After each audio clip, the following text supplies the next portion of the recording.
Jungle. Audio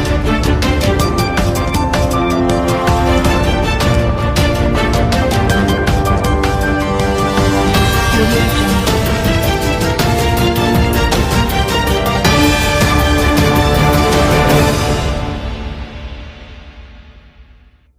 गत 2 दिन है काल बैशाखी जोगु डहडह खरारु किछि मात्रारे आश्वस्ति मिली।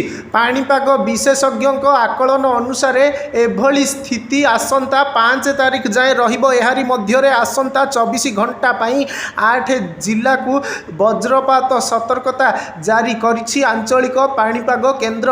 एही 8 जिले में नवरंगपुर, रायगड़ा, कोरापुट, मालकानगिरी, कलाहांडी, गजपति, मयूरभंज और बालेश्वर रही। सही भली काल बैशाखी समय रे घंटा प्रति 50 रु 60 किमी बेगरे पवन संभावना रही। यह 16 जिला को येलो वार्निंग मध्य जारी करिछि आंचलिक पाणीपाग केन्द्र। 4 दिन ओडिशा रे काल बैशाखीर सर्वाधिक प्रभाव 75 किमी बेगरे पवन बहिब। सेपटे सोआ सीसी शरत साहू आकलन अनुसार आसंता 10 तारिख पर्यंत राज्य रे रहिब काल बैशाखी प्रभाव।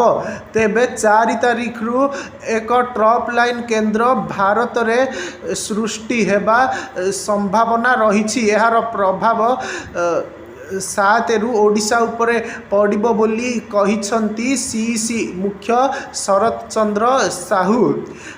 ट्रप लाइन प्रभाव रे वर्षा हेबा सह पवन बेग 50 रु 60 किमी रहिबो।